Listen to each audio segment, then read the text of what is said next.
തിരുവനന്തപുരം നാലാഞ്ചിറ ഉദിയന്നൂർ ക്ഷേത്രത്തിനു സമീപം നടന്ന കൊലപാതക കേസിലെ പ്രതിയെ തമിഴ്നാട്ടിലെ ചിദംബരം റെയിൽവേ സ്റ്റേഷനു സമീപം മരിച്ച നിലയിൽ കണ്ടെത്തി.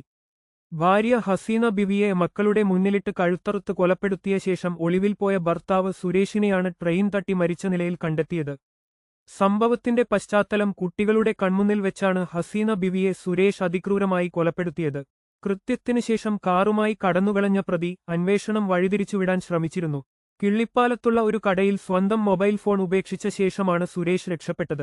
പ്രതി തമിഴ്നാട്ടിലേക്ക് കടന്നതായി വിവരം ലഭിച്ചതിനെ തുടർന്ന് പോലീസ് നടത്തിയ പരിശോധനയിൽ ബാലരാമപുരത്ത് ഇയാളുടെ കാർ കണ്ടെത്തിയിരുന്നു. ന്യൂസ് കേരള വാട്സാപ്പ് ഗ്രൂപ്പ് ചേരാൻ click here. News Kerala Telegram group ചേരാൻ ക്ലിക്ക് ഹിയർ. ഇതിനിടെ ചിദംബരത്ത് അജ്ഞാത മൃതദേഹം കണ്ടെത്തിയ വിവരം പോലീസിന് ലഭിച്ചു. മൃതദേഹത്തിൽ നിന്നും ലഭിച്ച മൊബൈൽ ഫോണിലെ സിം കാർഡ് വിലാസം പരിശോധിച്ചതിൽ അത് സുരേഷിന്റെ വട്ടിയൂർക്കാവിലെ കുടുംബ വീടിന്റേതാണെന്ന് സ്ഥിരീകരിച്ചു. ബന്ധുക്കളെത്തി മൃതദേഹം സുരേഷിന്റേതാണെന്ന് തിരിച്ചറിയുകയായിരുന്നു. കുടുംബ പ്രശ്നങ്ങളും പശ്ചാത്തലവും 19 വർഷം മുൻപാണ് സുരേഷും ഹസീനയും പ്രണയിച്ചു വിവാഹിതരായത്. ഇവർക്ക് 4 കുട്ടികളുണ്ട്.